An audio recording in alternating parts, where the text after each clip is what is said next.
Baruch Hashem Adonai, Shabbat Shalom. It is good that we can be here again this Sabbath to worship the great Creator of heaven and earth.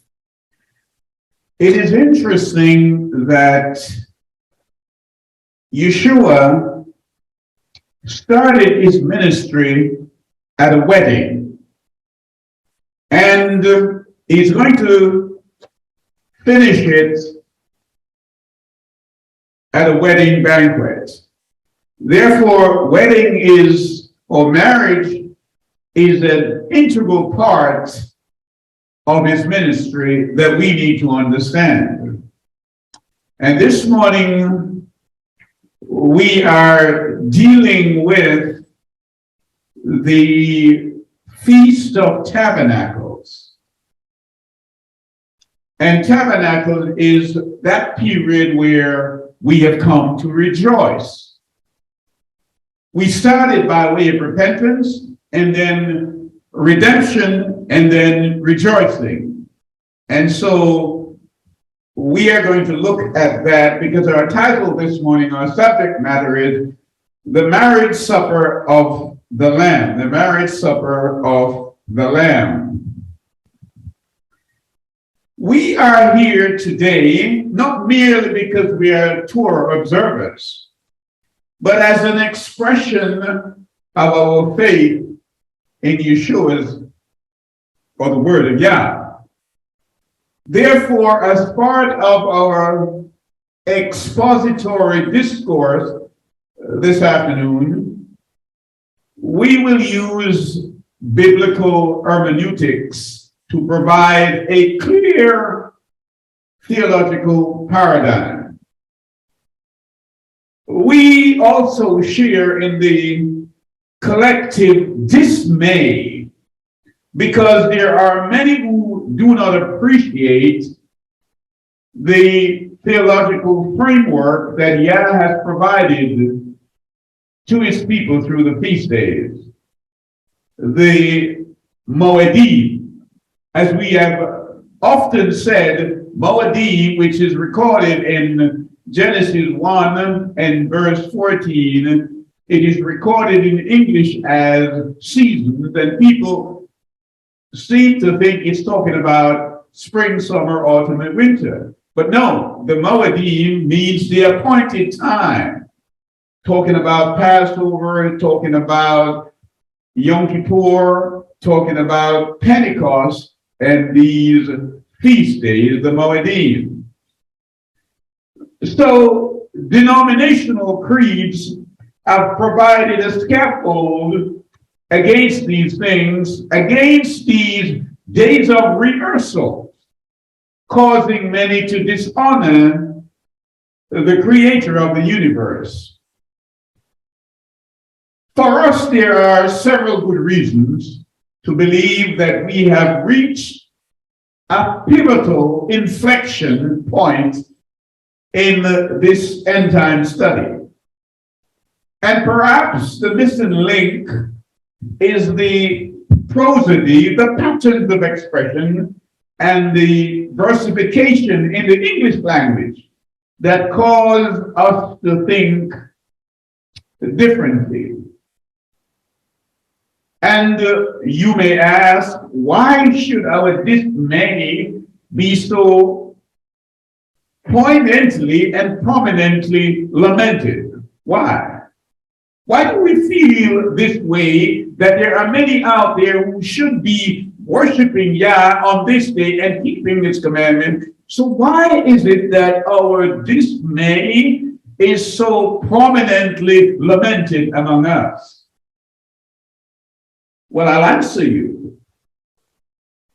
It is because of our understanding of the writings of Moses.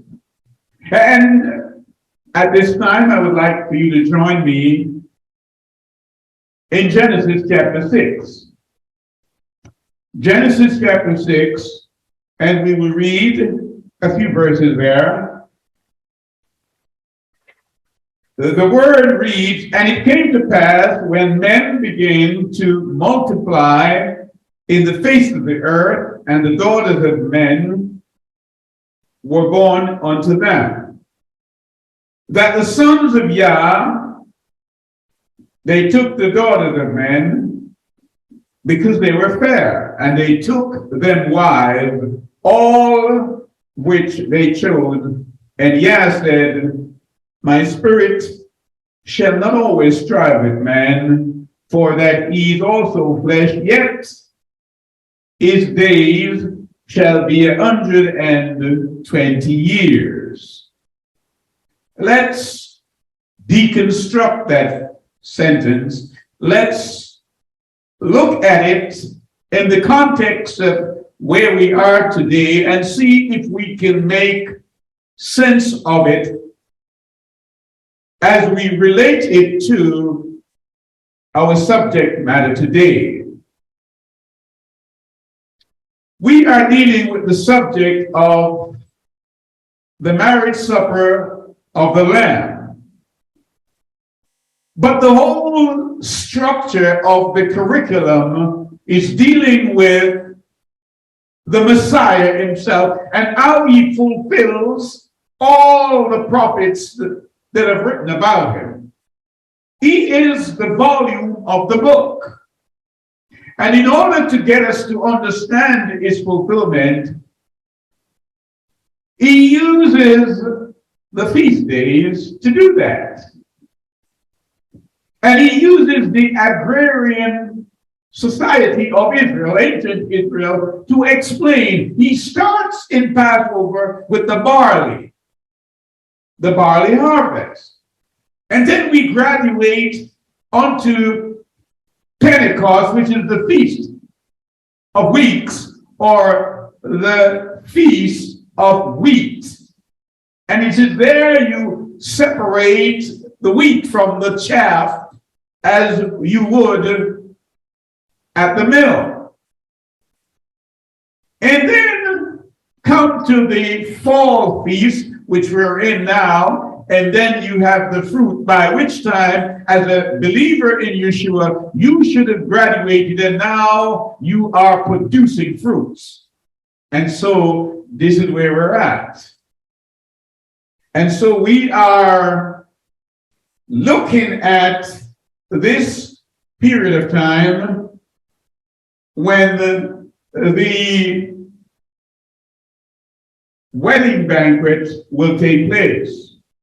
And notice also how Yah structures his week in light of our week. Well, what do I mean?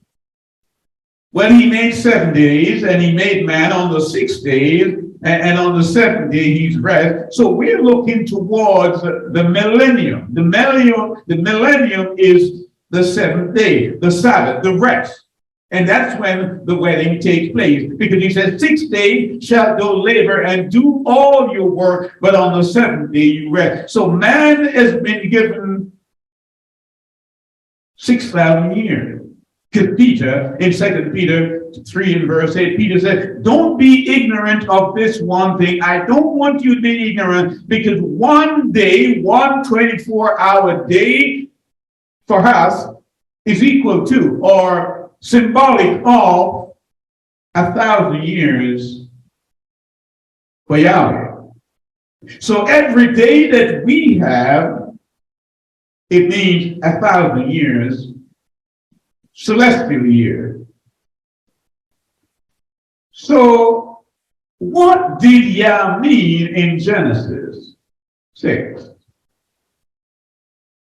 When he said, yet the days, man's days shall be 120 years. Obviously, this text has been variously interpreted by scholars and theologians and others. And the consensus is that the people in Noah's time were given 120 years probation, after which the flood came and took them all away. That's the consensus. I really don't have any theological contention with that view. But I would say this, that is the denotative view. That is the view that most people have, that they were given 120 years and then the flood came and destroyed all flesh that were corrupt. I don't have a problem with that. But I would like for you to look at not so much the denotative view, but the connotative view. What it means. Because I believe that that was only a prequel, a prerequisite to the end time. I believe the text has a far more profound meaning than that which we have gravitated to. And so let's look at the prophetic connotation of the text. He says that man's days will be 120 years. But I believe in this text that Yahweh was not merely speaking of 120 12-month year for man. That was the prequel. But the connotation is he was also speaking for mankind through to the end of the age. Because he's dealing with here the Jubilee. A few weeks ago, we talked about how Yah structured his time. He gives us 7 days, which is a cycle. And then he said, I want you to keep the Shemitah year, which is 7 years. Every 7 years, you keep a Sabbath. That's a Sabbath year. And then you have 7, that's 49. It says in the 50th year, you keep a Jubilee. So we're looking at the Jubilee now. And Yah is saying the earth, the world will have a Jubilee soon. And so we need to understand the Jubilee in the context of the statement that Yah made in Genesis 6. What did he mean? So if a Jubilee is 50 years and man has been given probation of 120 years, all we have to do is compute 120 times 50 and we get 6,000 years. Yah was saying, I have given man from Adam until the end of the age 6,000 years. That's its probation. And after the 6,000 years are up, then we will have the seventh day, which is the millennium period, during which we will have the wedding supper of the Lamb. That's what he was saying. And a few weeks ago, some of you will remember that when I computed the time that has elapsed since Adam until the end of the age, I said it wouldn't surprise me greatly if that 6,000 years were reached by 2029. And India also said, I will shorten that time for righteousness' sake. So we are like 7 years from that, based on the ages of the people from the time of Noah. And so I just want you to understand that we are on probation, and the time of that probation, when Yah will come and take his people home, is soon up. It is soon up. And so when you read about the wedding supper of the Lamb, you're talking about the period in which the millennium will take place. Man, you have been given 6 days. You have been given 6,000 years from the time of Adam, and you had dominion over it. And man, you have not ruled very well. Even from the time of Nimrod, you have not ruled very well. And even when Britannia ruled the wave, you did not rule very well because you had many other people. You had your own people in slavery. You did not rule very well. And as for you, America, you did not rule well because you did the same. And so we see glaringly that man has not ruled very well. But in the millennium, it's the first time that man will see righteousness rule. Because it says in the days of these kings, the Messiah will come and he will crush them and he will set up a kingdom that will never be destroyed again. That's the period of the millennium when the wedding banquet takes place. And even as we look across to Ukraine and Russia, and we are seeing again that man's rule has been mostly corrupt. Your 6 days are almost up, man. You were created on the 6th day, and you were supposed to use that millennium period to look at the Messiah and model your life on him, but you have rebelled against him. And so, regardless of what politicians are telling you and presidents are doing, telling you they are going to make America great again, it's just fiction. Because the word here is telling us that time is almost up. So the Feast of Tabernacle, or Sukkot, if we want to call it its proper name, was the third of the great annual festival commanded by Yahweh. And you see that in Deuteronomy 16 and verse 16. And when you look in the book of Kings, 1 Kings chapter 8, and you read let's read it. 1 Kings chapter 8. It says, Then Solomon assembled the elders of Israel and all the heads of the tribes, the chief of the fathers of the children of Israel, unto King Solomon in Jerusalem, and they might bring up the ark of the covenant of Yahweh out of the city of David, which is Zion. And all the men of Israel assembled themselves unto King Solomon at the feast of the month Ethanim, which is the 7th month. Did you get that?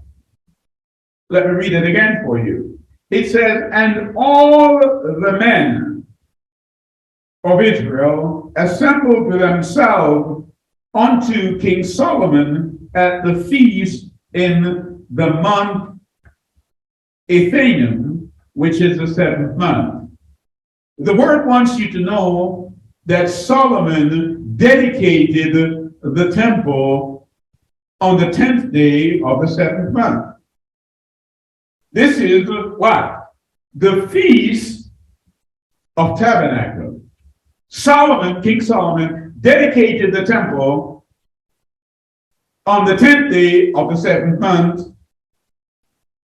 And perhaps you haven't gotten it yet. Because Paul picks up this theme, this paradigm, and expand on it. And Paul wants to ask you a question, even this morning. Don't you know that you are the temple of the Holy Spirit? That you are Yah's temple. So what Solomon did here with a physical bricks and mortar, he's saying this was pointing, this was an illusion, everything that looks at the human being as the temple of Yeshua. He says they were waiting to bring up the ark. Yah says, I'm going to make a covenant with you. In the end time, I'm going to put the ark where? In your heart. Why? Because you are the temple. Are you with me? So Solomon's dedication of the temple is really an allusion to you and me, saying we are the temple, and he was waiting for them to bring up the harp and put it in there. And so Yah said, I'll make a covenant with you in the end time, and I'm going to put the harp in your heart. What am I saying? You see, what I'm saying here, the bride, if we go into a wedding, the bride must prepare herself. And that's why we come to the feast of what? Yom Kippur only a few days ago. Because the bride must do what? Must cleanse herself. She must be clean for the bridegroom, who is who? Yeshua. So if you understand the cleansing or the dedication of Solomon's temple, that's you. That's why we repent, and then we're redeemed and cleansed, and now we come to rejoice. Why? Because the bridegroom is coming. But we just read that 6,000 years are almost up, and the wedding banquet is just around the corner. We've got to understand that. Otherwise, we miss the whole curriculum. We are flunking the curriculum. So let's look at that text that was read earlier. That's in John chapter 2. John chapter 2. It says, and the third day, there was a marriage in Cana of Galilee.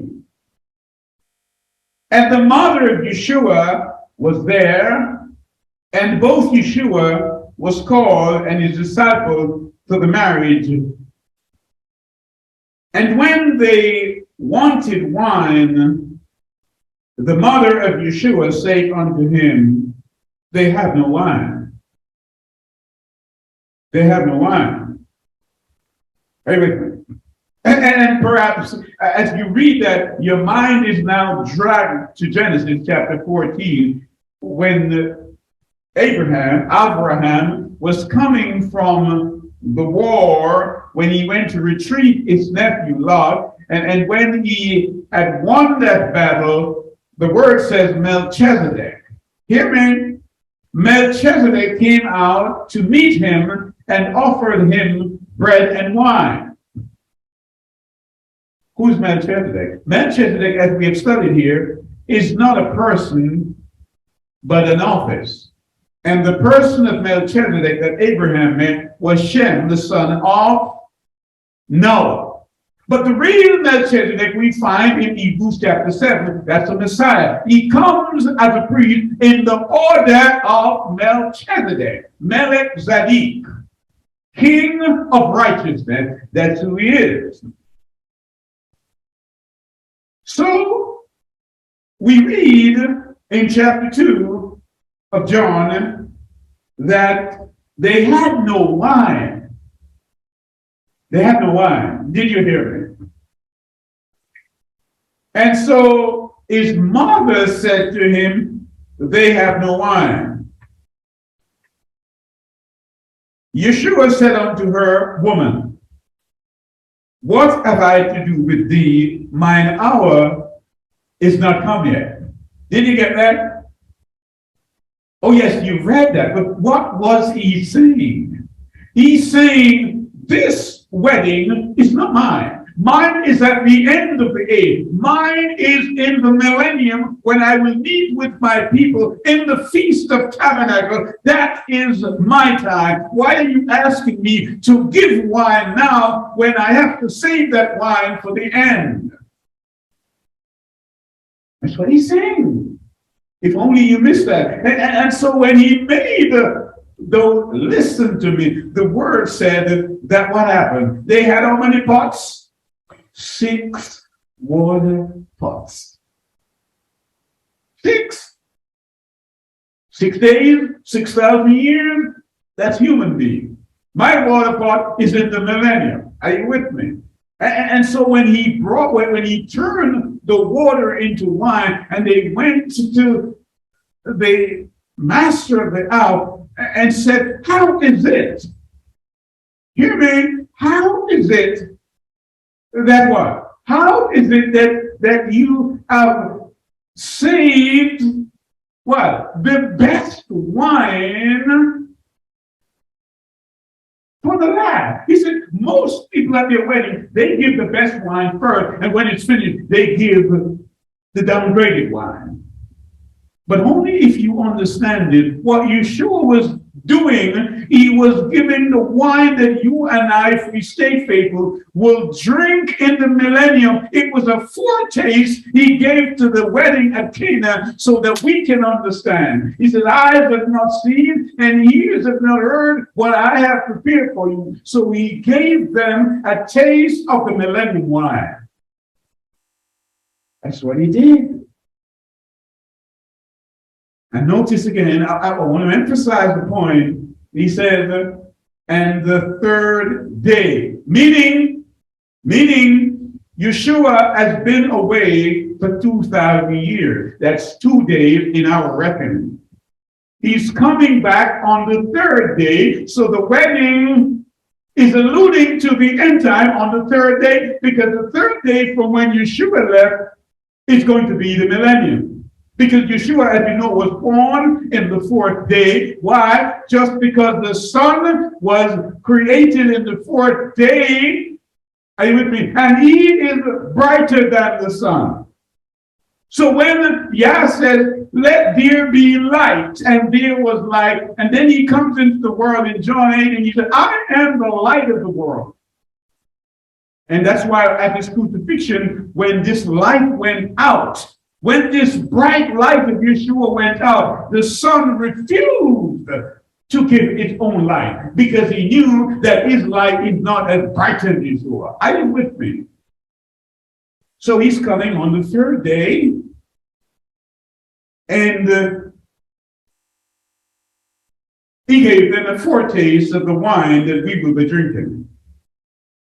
And they said, this is the last wine. But you missed it when they said it. The last wine, meaning the end time wine, the millennium wine, this was the fourth. Take a sip of this, he said. Take a sip. Because if you drink this and you like this, you will get even more down there in the ages of the millennium. That's what he was saying. And perhaps at this point, you must join me in Hosea chapter 6. Come with me to Hosea chapter 6.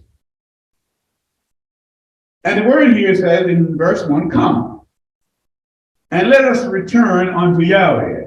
It relates to us also. Come, let us return unto Yahweh, for he hath torn, and he will heal us. He hath smitten, and he will bind us up. After 2 days, after what? After 2 days will he revive us. In the third day, he's talking about the millennium. 3 days from when he was crucified. 3 days mean 3,000 years. The third day will he raise us up, and we shall live in his sight. Then shall we know, if we follow on to know Yeshua, his going forth is prepared as the morning, and he shall come unto us as the rain and the latter and former rain unto the earth. Did you get that? He's saying what happened at Pentecost when Peter got up and said, this is the prophecy of Joel. He said, that's the former rain. You need the former rain. Why?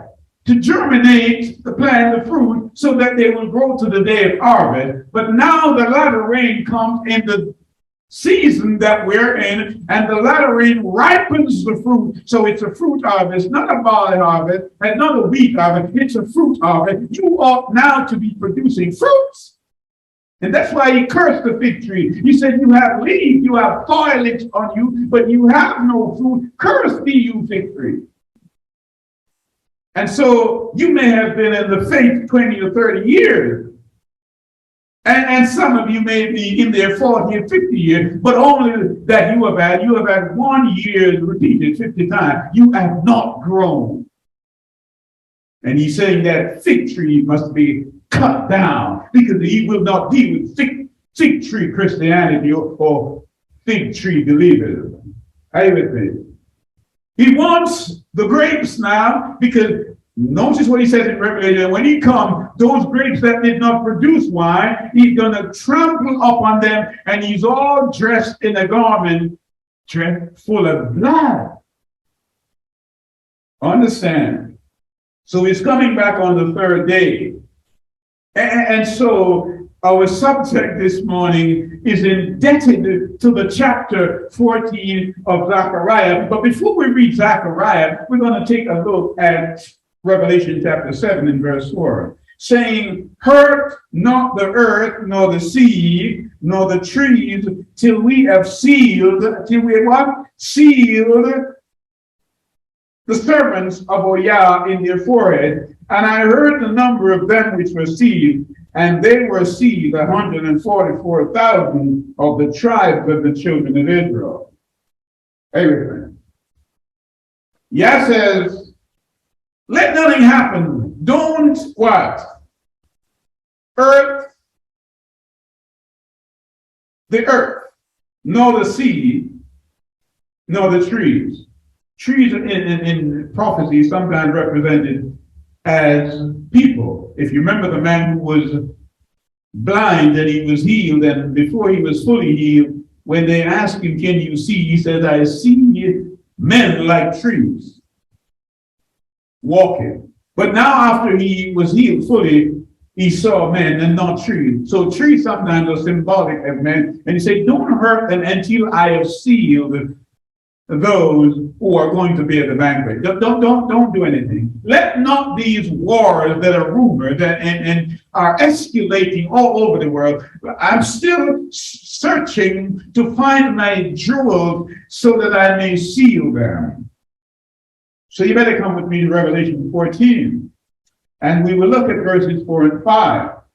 The word here says, these are they which were not defiled with women. Who are they? Women, as we've indicated long since, a woman in prophecy is the assembly, the church. And he says, these people who I'm sealing, they were not defiled by other churches. That's what he's saying. For they are virgins. Are you with me? Pure. Why? They attended what? When do you get clean? You get clean at Yom Kippur because you come and you afflict your soul, and the blood of Yeshua cleanses you. The bride who is going to be with the husband must cleanse herself. And so you come to the feast of Yom Kippur and you get cleansed because it's the blood that cleanses you. The word says now, despite of their sins previously, they are now virgins. They were not defiled by women. These are they which what? They follow, not their pastor, they follow not the priest, they follow not the bishop, they follow not the pope, they follow the Lamb wheresoever he goeth. These were redeemed from among men, being what? First fruits. Hear me? They're what? They are first fruit. Now understand something here. In the barley harvest of Passover, what they would do, they would cut the first barley, and from the first barley, they will take a sample of that we call the sheaf, the wave sheaf, and wave that unto Yah. If the first fruit is ripe and is worthy to be picked, then the rest of the harvest is then taken and harvested. And that gives you an understanding of the book of Ruth, because he said, you know, Ruth, she gleaned from barley to wheat harvest, right through. And so the first fruit are those, you may well say, these are the crème de la crème. And that's what happened at Yah's resurrection. He was the first fruit among the dead. Not first in that no other people had been raised from the dead before, because Zacchaeus clearly had been raised from the dead, but was raised in terms of preeminence. Are you with me? Let me say a little bit more about it. Take, for example, every 4 years, we have elections here in America, and sometimes they choose a new president. And every time he comes in, if he's married, his wife is called the first lady. But she's not the first lady, because other presidents' wives have lived there in the White House. But she is first in terms of preeminence. And that's what this is talking about. He said, they are the first fruits. And so when Yeshua was raised from the dead, being the first fruit, that means the rest of the harvest could now be reaped. And the rest of that wheat harvest was the day of Pentecost in Acts chapter 2. If only you could understand that. And so Yah is using the agricultural situation in ancient Israel to teach us the mechanics of salvation, and people are telling me that these things are done away with. How could it be done away with? And this was to lead you into greater things. These are a shadow of a greater things to come. That's what he said. So these are the first fruits. And therefore, we ought to understand this, because we're dealing with righteousness. You understand that, don't you? That the righteousness that we have is what? What's the righteousness? How are we justified before you? Because if you're not justified, you won't be sanctified. You remember that, right? We are justified by imputed righteousness. Yeah? And the righteousness that which we impart, what happens? Sanctification is imparted righteousness. Well, let me say it again. Let me say it another way. When we are converted, we receive the imputed righteousness of Yeshua, because we have no righteousness. And Isaiah made that point very, very clear. Isaiah said the righteousness that we have is like filthy rags. And the translators of the English language there were being very kind. What Isaiah was saying, the righteousness that we have is like menstrual cloth. That's what he was saying. That's what it is. And so we need the imputed righteousness of Yeshua. And once we have that imputed righteousness of Yeshua, we must work out what is within us. That's called sanctification. And so the next stage after that, when you sanctify, is glorification. That's what the Feast of Tabernacle is really about. Because the word says, he came and he tabernacled with us. Are you with me? That's what tabernacle is. He came and he's going to tabernacle with us for 1,000 years, and that is the real Sabbath. Today is just a rehearsal. We are rehearsing. So think of that. Let's say someone asks you to sing in a group, or to sing at their wedding.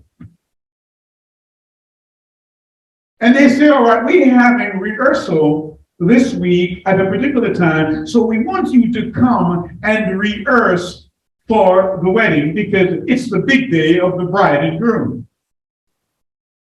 And on the day of the rehearsal, you didn't turn up.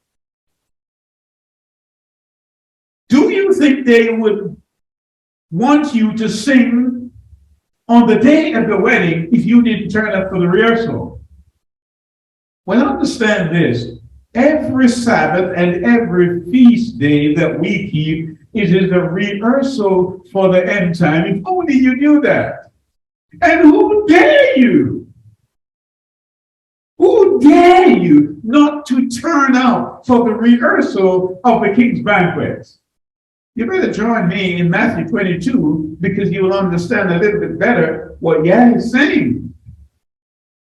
Matthew chapter 22. And the word here says, what? What does it say? And Yahweh answered and spake unto them, again in parables, the kingdom of heaven is like unto a certain king which made a marriage for his son. Are you with me? He's saying, my banquet is at the end of time. You have already had a foretaste of the wine in John chapter 2, so you know how it tastes. There is more wine to be had at this banquet. But in order for you to get there, you have to be dressed in righteousness. I'm coming back on the third day, says Hosea. And those that are going to be at the wedding, they were not defiled by other women. They are the first fruits. So he wants you to know that the banquet is at the end of time. And you have been given 6,000 years to prepare yourself so that you can step out of time and into eternity. That's what he wants you to know. We are dealing with today, the 7th day. On Monday, we're going to be dealing with the 8th day. Are you with me? And perhaps you say, hey, there's only 7 days in a week. But you see, 8th day is another situation that we deal with because this is the only feast that lasts for 8 days. There is 7 days, and then there is another day within that. That's Monday we're dealing with. We're dealing with today, the 7th day. And so the kingdom of heaven is like unto a certain king, which made a marriage for his son, and sent forth his servants to call them that were bidden to the wedding, and they would not come. Again he sent forth other servants, saying, tell them which are bidden, behold, I have prepared my dinner, my oxen and my fatlings are killed, and all things are ready. Come unto the marriage. The word here says, tell them. And the sister song, tell them. Even if they don't believe you, tell them. Are you with me? So he sent forth to call them. He gave them VIP invitations. And then what did they say?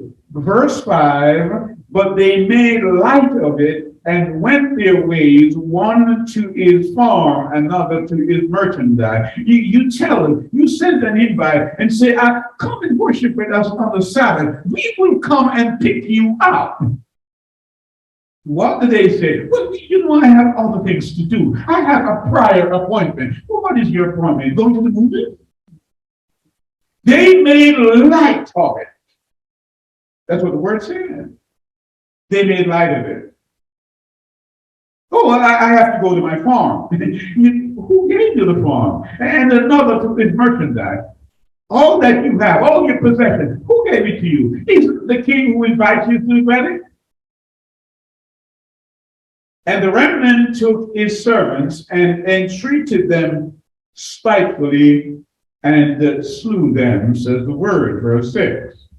Chapter 22, Matthew. But when the king heard, well, you remember that on the day of Yom Kippur, he took out all the books that he had recorded of the transactions that we had done. So he said, when the king heard thereof, he was wroth. And he sent forth his armies and destroyed those murderers and burned up their city. You'll see what I mean in a few minutes.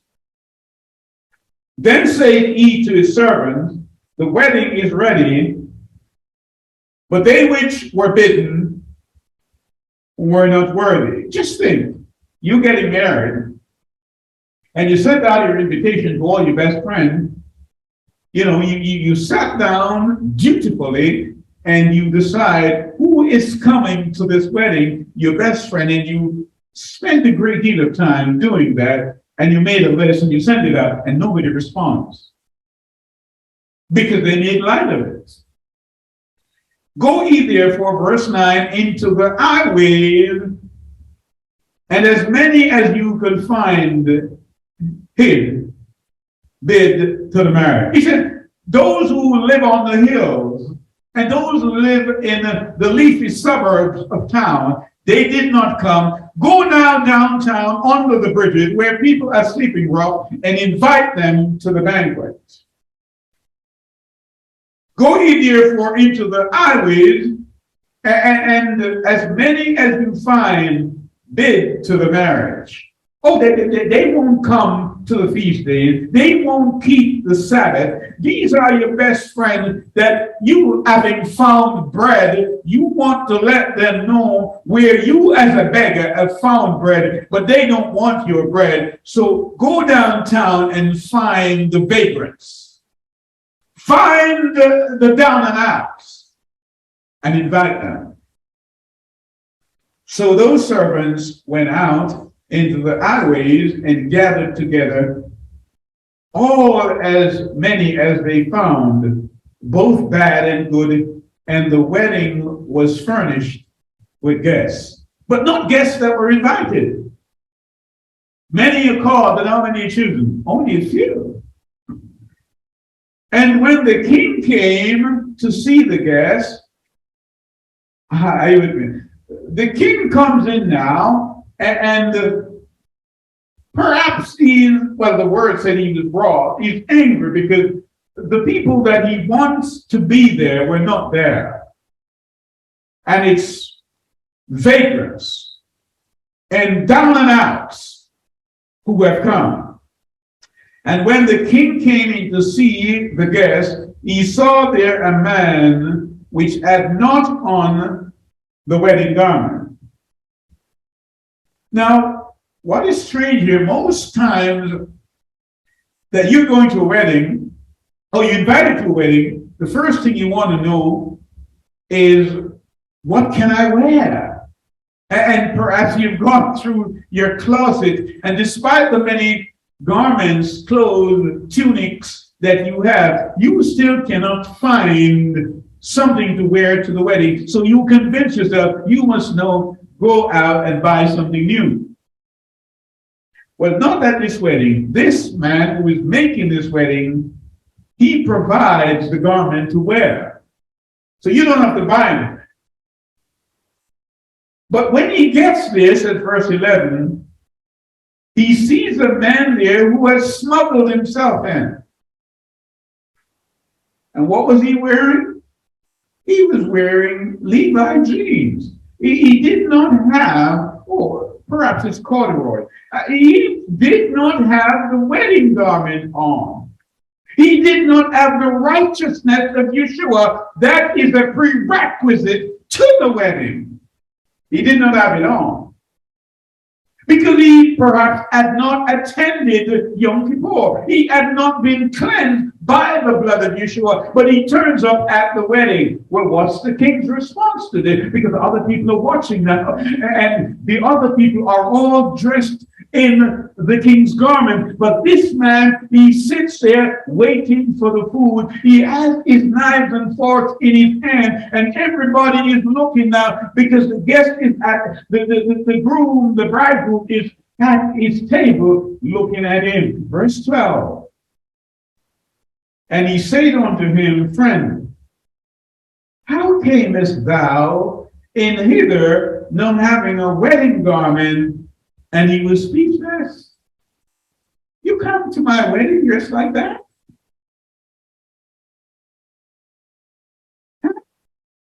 You come to the assembly looking like that? You women, you're supposed to cover your head when you come before the Messiah, and you have not come. What are you doing in my house? You have made this house, my father's house, like a den of thieves. Get out, he says. Don't you know how to approach royalty? And when the king came, you notice the emphasis. And when the king came in to see the guests, he saw there a man which had not the wedding garment, and he said unto him, Friend, you claim to be a friend? Really? So how is it that you come to my wedding dressed like this? Then said the king to the servants, to the other people, bind him hand and foot, and take him away and cast him into outer darkness. There shall be weeping. Did you hear me? And gnashing of teeth, for many are called, but few are chosen. Then went the Pharisees and took counsel how they might entangle him in his war. People don't like to hear the truth because truth is exclusive. And truth is offensive to the hearer that doesn't want to hear truth. Hey, with me. So he sends the wedding invitation out to all the churches. Are you with me?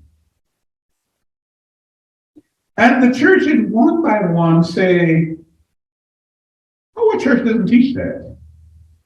We don't keep feast days. That was for the Israelites. That was for the Jews. That was in ancient time.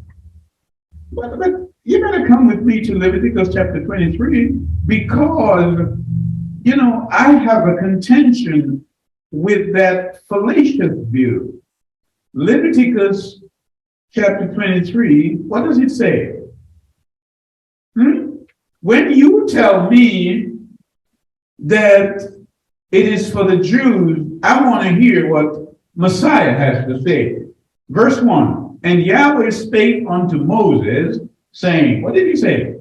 Speak unto the children of Israel, and say unto them concerning the feast of who? Yahweh. The feast of Yahweh, which ye shall proclaim to be holy convocation. Even these are whose feast? My feast. Not the Jews. Not any man. These are Yahweh's feasts, and he brought them, he designed them as part of his curriculum to teach the subject of salvation. That's what he's done. And you think that you can miss out on this core subject and still graduate with a degree in the kingdom? You can't. You are forever learning, but you're not understanding. You will not have a degree in the kingdom if you omit this as a core. It's a core subject of the curriculum of salvation. So come with me now to the book of Zechariah. Zechariah chapter 14. Because as I indicated before, the subject this morning is heavily, deeply indebted to the book of Zechariah. And so, behold, the day of Yahweh cometh, and the spoil shall be divided in the midst of thee. For I will gather all nations against where? Jerusalem. He's coming to Jerusalem on the third day. That is 3 days after, 3,000 years after he ascended. On the third day, I should say. For I will gather all nations against Jerusalem to battle, and the city shall be taken, and the houses rifled, and the women ravished, and half of the city shall go forth into captivity, and the residue of the people shall not be cut off from the city. Then shall Yahweh go forth and fight against those nations as when he fought in the day of battle. Listen to me. And his feet, verse 4, shall stand on the day upon the Mount of Olives, which is before Jerusalem on the east of the Mount of Olives, shall cleave in the midst thereof towards the east and towards the west, and there shall be a great what? Valley, and half of the mountain shall move towards the north, and half of it towards the south. Now let's hold it there, because there is a thought in your mind that perhaps is brewing, and you have conceived it, but you don't know where to place it in the context of all the other thoughts that are in your mind. You read that, and you understand that he's coming back during the feast of when? Trumpet, tabernacle. He's coming back during that period. And how do we know that? Because we're children of light, and we don't belong to the church of Sardis. They are in darkness. They are a dead church because they don't like the truth.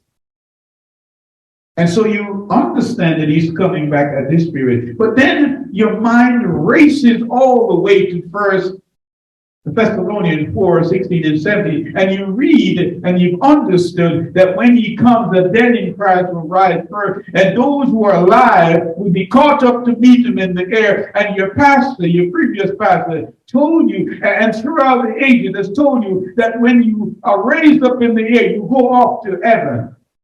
Zachariah said his feet touch the ground. That's what Zachariah said.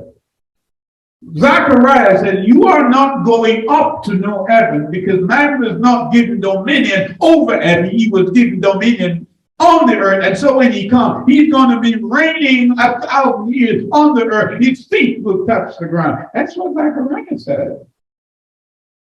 So, Brother Bishop, Brother Pastor, can you show me in the scripture where it says you're going to heaven? Because if you do, I would just take you to John chapter 3 and verse 30. I better go there and keep your finger in Zechariah 14. Let's go to John chapter 3 and look what John wants us to know. John chapter 3 and verse 13. And John, remember, John knows, because John had the vision, and John was the one who put his head on the Messiah's breast. So John is writing from experience, and this is what John is saying in verse 13 in chapter 3. And no man hath ascended up to heaven, but he that came down from heaven, even the Son of Man, which was in heaven. Nobody's going up. So Zechariah wants you to know, you see, next time you read First Thessalonians 4, 16 and 17, you better keep your feet on the ground, because you are springing up too fast. Let's go back to Zechariah. And because he's telling you, verse 7 says, but it shall be one day which shall be known. Listen to me. But it shall be one day which shall be known to Yahweh, not day nor night, but it shall come to pass that at evening time it shall be light. Did you get that? And it shall be in the day that living water shall go out from Jerusalem, half of them towards the eastern, and half of them towards the western sea. In summer and in winter shall it be, and Yahweh shall be king, where? Over the earth. And in that day Yahweh will prove to be a unity and with one name. Nobody will call him Jesus. Everybody will call him Yeshua. And you're not even rehearsing that name. You're not even practicing that name. You have not even shown an interest in calling him by its proper name. Right? He says that day, he's not talking about a 24-hour day. He's talking about the millennium. That's what John wants you to know. And so this thing is that, wow, so you mean I'm not going to heaven, says one, and another one said, well, that's what the pastor said. Well, this is what Zechariah said, and Zechariah is an end-time prophet. Zechariah said his feet is on the ground. You meet him in the air. That's true. I have no contention with that. But he takes you to Jerusalem because he has to take his wheat and put the wheat in the barn. And that's why he separates the wheat from the tares. That's what the threshing floor is all about. If only you knew that the threshing floor is there to teach you a truth. Because the world is the field. Did you hear me? Says Matthew chapter 13. And so I'm now in Zechariah 14 and verse 16. Hear me, because you know the period in which we're at. It says, and it shall come to pass that everyone that is left of all the nations which came against Jerusalem shall even go up from year to year to worship the King Yeshua of old and keep the feast of tabernacle. That's what we're in. Let me say that again, and I'm going to say it slowly. People have said that the feast of Yahweh are done away with. And particularly, I don't know how they can conceive that, because certainly the fall feasts have not been fulfilled. He says, when he comes, everybody will have to keep the Feast of Tabernacles. Are you with me? These are not my words. John says, when you know the truth, in chapter 17 and 17, the truth will do what? Will liberate you, will set you free. So all the nations will have to come up. How often? It's an annual feast. Year to year to worship the King, that's Messiah, Yahweh of old, and to keep the Feast of Tabernacle. Verse 17. And it shall be that whoso will not come up at all the families of the earth unto Jerusalem to worship the King, Yahweh of hosts, even unto them shall be no rain, no blessing. You see why you have to rehearse now? You see why you have to come and rehearse for the great event? Can you imagine that right now you don't like to keep these feasts, but you're going to have to keep it for 1,000 years? You're going to get bored, isn't it? Come to verse 18. And if the family of Egypt go not up, and come not that have no rain, there shall be what? The plague wherewith Yahweh will smite the heathen that come not up. You see what category you're in now? You're in the category of the heathen, whereby you are subject to the white throne judgment for the wicked. Wow. Wow. Wow. So you have a punishment waiting for you. Everything. This is sad. Because, you know, we have teachers, so-called, teaching the people that these things are not to be kept. Well, come with me to Leviticus chapter 23. And verse 33. And Yahweh spoke unto Moses, saying, speak unto the children of Israel, saying, the 15th day of the 7th month shall be the feast of tabernacle for 7 days unto Yahweh. On the first day shall be a holy convocation. Ye shall do no servile work. It's a Sabbath. 7 days he shall offer an offering made of fire, right, unto Yahweh. On the 8th day, this is what we're discussing on Monday, shall be a holy convocation unto you, and ye shall offer an offering made by fire unto Yah. It is a solemn assembly. Did you hear me? And ye shall what? Do no servile work therein. These are annual feasts. They don't come with the regularity and the cycle of the 7-day Sabbath. That's every week. That was to teach you that, hey, the Sabbath is teach you to come to the meeting when Yah calls it. Therefore, when you get used to the 7-day Sabbath, you will get used to the annual feast. It's a cycle. So let's look at verse 39, I should say.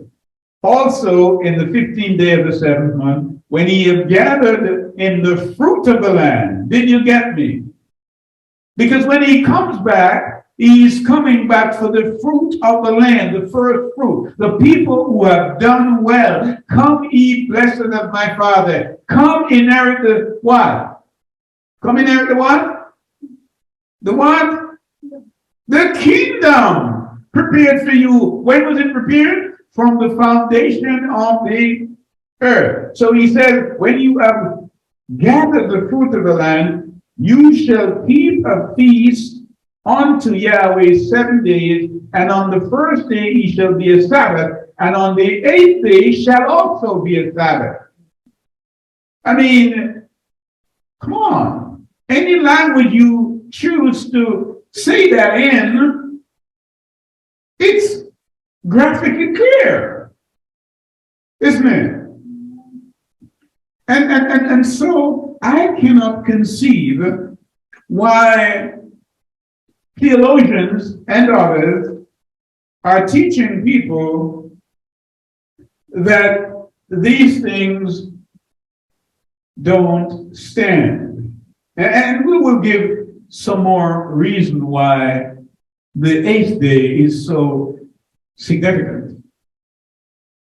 Because the millennium, as I indicated, is in the 7th day. 7th day, as Peter tells us, which is a prequel to the 8th day. That's eternity. So we have 6 days, 6,000 years. That's what was given to man. And so the millennium is the rest. You may call it a Friday, if you will. Right? But that's when Messiah is coming, and for the first time in human history, man will see what righteousness looks like in righteous rule.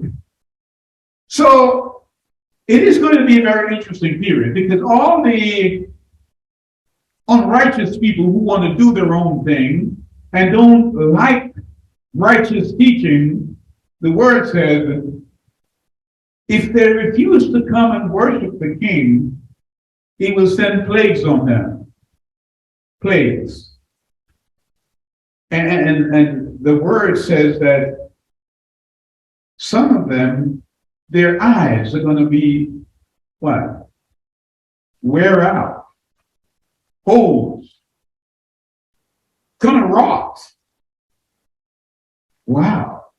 Because that's the wrath of Yah. And so you're about ready to look at Revelation 19. Let's go from verse 7 to 10. Let us be glad and rejoice, because this is a season of rejoicing. And give honor to him, for the marriage of the Lamb is come. And his wife, that's us, hath made herself ready, and to her was granted that she should be arrayed in fine linen, clean and white. For the fine linen is the righteousness of the saints. Did you get it? This is your visa. This is your green card. This is your passport. And any other kind of dressing is contraband. You could not get through what? The ports. The officers are there at the airport. Stay with me. As he was with that man who smuggled himself in Matthew 22, verse 11. He said, if you are not dressed in righteousness, you cannot come into the kingdom. Everything else will be taken from you, and immigration will be called to look at your case, and you will be disbanded from the kingdom. Let me read it again. For the fine linen is the righteousness of the saints. And he said unto me, Right, blessed are they which are called. Remember we read in Matthew 22, many were called. Blessed are they which are called unto the marriage supper of the Lamb. And he said unto me, These are true sayings of Yahweh. And I fell at his feet to worship him. And he said unto me, See thou do it not. I am the fellow servant and of the brethren that have the testimony of Yeshua. Worship Yah, for the testimony of Yeshua is a spirit of prophecy. You got to know the prophecy. You got to understand the prophecy. You need the unction to function, to understand the prophecy. So I hear somebody whispering, saying, so what are you saying, Elder? Are you saying that because I go to another assembly and I don't worship like you worship, then I won't go to the kingdom? If you are thinking that, let me answer you this way. Come with me to Revelation. And shall we look at Revelation chapter 12? Revelation chapter 12, and let's start at verse 11. And I heard a loud voice saying in heaven, Now is come salvation. Who is salvation? Yeshua. Remember, Yah is his father's name, and Shua is salvation. Yahshua means Yah is salvation. So salvation is come, and strength, and the kingdom of our Elohim, and the power of his Messiah. For the accuser of the brethren, that Satan, is cast down, which accused them before our Elohim day and night. And they overcame him by the blood. They did what? They overcame him by the blood. Remember, I am still dealing with Yom Kippur. That's the only way you can overcome him, by the blood of Yeshua that he took into the most holy place. And on the 10th day of the 7th month, he looked at your record and he cleansed you from unrighteousness. They overcame him by the blood of Yeshua. Did you get that? So the dragon is angry now. Why is he angry? You know the story in Isaiah chapter 14. You know, he's on earth. Well, let's go there, because perhaps you might say, you know, I said it. And I don't want that to be said. That would be too libelous and defamatory for you to say, I said it, when I'm only telling you what Yah said.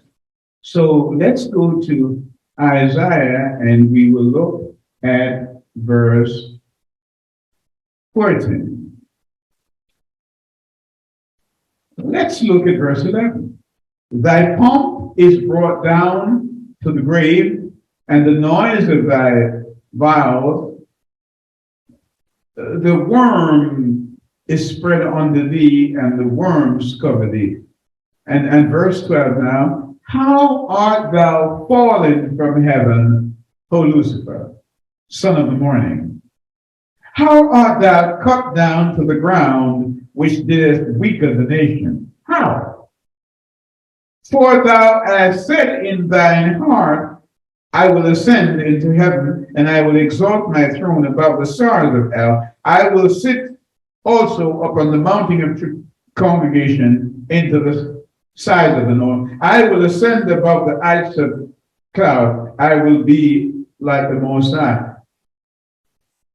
Yet thou shalt be brought down to the grave, to the sides of the pit. So, as I indicated, Satan looks. Remember, he was a covering cherub. And we're talking ranks here. Understand it? Because you have angels. And then you have seraphs that you see in Isaiah chapter 6. And they sing. And their duty is to sing and not stop. And when they sing, the whole assembly in the temple just shake. But then you have cherub, which Lucifer was, a covering cherub, meaning that it was his duty to be by the harp. He's a covering cherub, he's a custodian of the harp. That means he was made lawful until he become lawless. And this is why when you read in Revelation 13, you hear of a lawless one coming to represent Satan on the earth. Are you with me? So when Satan sees these divine being on the throne, see Yahweh on the throne, and he sees all these cherubs and this seraph and these angels worshiping him, he said, if only I could get myself on that throne, the whole universe, not only earth, the whole universe would be worshiping him. And therefore, with his gall, did you hear me? I said gall, with his pomp and his pride. He took Messiah up on a high mountain. He said, if only you worship me, I will give you all the kingdoms of the earth. He's giving Messiah that which doesn't belong to him because he's squatting in our land.